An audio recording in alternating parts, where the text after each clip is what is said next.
Kami mahasiswa Fakultas Ilmu Kesehatan Program Studi D4 Kebidanan Universitas Nasional. Di sini kami akan mempresentasikan standar pelayanan antenatal mata kuliah asuhan kebidanan terkini.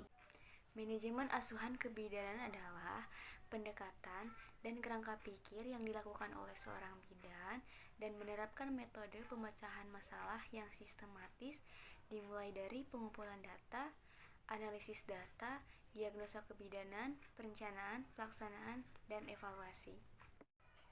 Dalam pengkajian data, ada beberapa hal. Yang pertama, pengumpulan data. Nah, dalam pengumpulan data ini, datanya berupa data objektif dan data subjektif. Yang kedua, pemeriksaan. Pemeriksaan di sini yaitu pemeriksaan fisik dan pemeriksaan penunjang lainnya.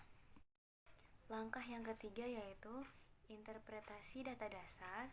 Selanjutnya langkah keempat yaitu antisipasi masalah potensial. Langkah yang kelima yaitu kebutuhan untuk melakukan intervensi atau konsultasi segera.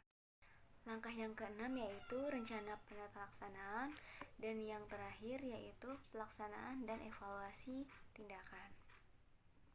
Selanjutnya kita akan membahas tentang standar pelayanan antenatal. Nah, standar pelayanan antenatal ini memiliki 6 standar. Langkah yang pertama yaitu identifikasi ibu hamil.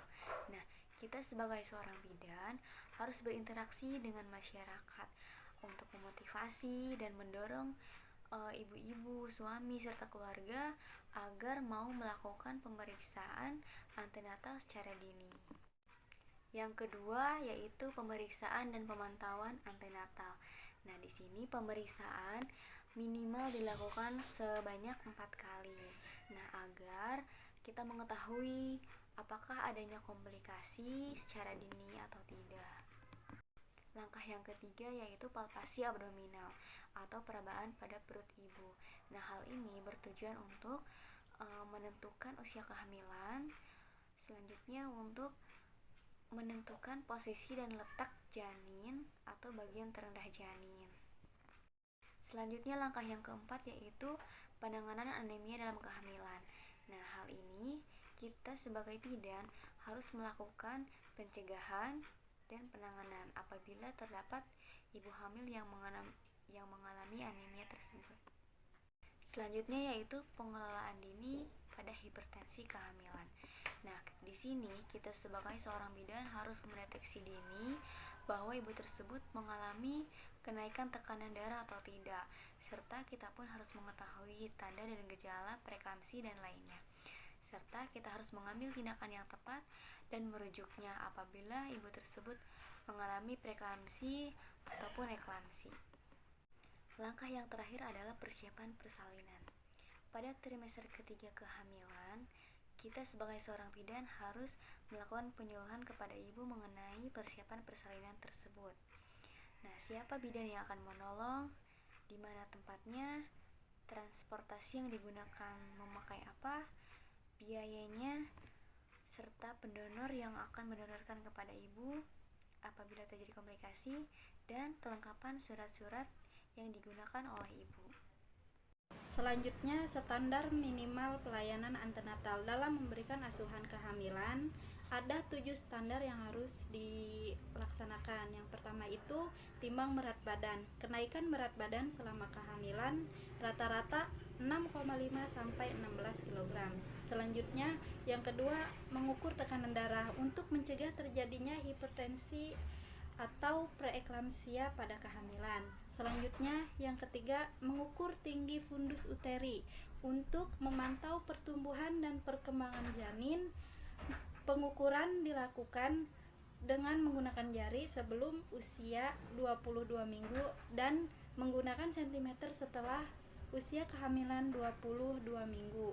Lalu yaitu diberikan dengan jarak 1 tahun setelah pemberian imunisasi TT yang ketiga dengan lama perlindungan 10 tahun. Ibu hamil memberikan penyuluhan dan pendidikan kesehatan, mendampingi selama persalinan hormat, menggunakan pengetahuan dan keterampilan yang up to date. Terus selanjutnya mengutamakan keamanan dan kesejahteraan ibu atau klien secara menyeluruh dan berupaya untuk mendukung pemahaman ibu tentang kesejahteraan dan pemberdayaan untuk menyatakan pilihannya atau pengambilan keputusan. Selanjutnya itu pertimbangan-pertimbangan antenatal di komunitas. Yang pertama, pada tahap identifikasi harus ditentukan apakah ada kontraindikasi ibu hamil untuk melakukan persalinan di rumah ataupun rumah bersalin. Selanjutnya yang kedua, bidan menggunakan seluruh keterampilannya untuk membantu ibu hamil dalam beradaptasi dengan perubahan fisiknya. Terus dan persiapan untuk menjadi ibu. Dan yang ketiga, bidan merujuk kepada spesialis dokter obgyn atau dokter umum bila terjadi komplikasi pada kehamilan. Standar pelayanan ANC yang pertama, periksa minimal 4 kali ANC yang meliputi anamnesis dan pemantauan ibu dan janin secara seksama. Yang kedua, mengenali kehamilan resiko tinggi atau kelainan, khususnya anemia, kurang gizi, hipertensi, IMS atau infeksi HIV. Ketiga, memberikan pelayanan imunisasi, nasihat dan penyuluhan kesehatan, serta tugas lain terkait yang diberikan oleh puskesmas. Yang keempat, data tercatat dengan tepat pada setiap kunjungan.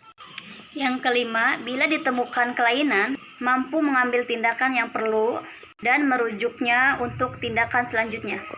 Pada kunjungan pertama, bidan harus melakukan anamnesis KMS atau buku KIA secara lengkap.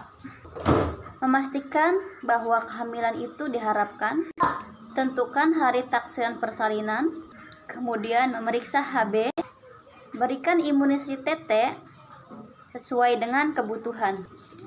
Pada setiap kunjungan, bidan harus melakukan atau menilai keadaan umum dan keadaan psikologis ibu hamil.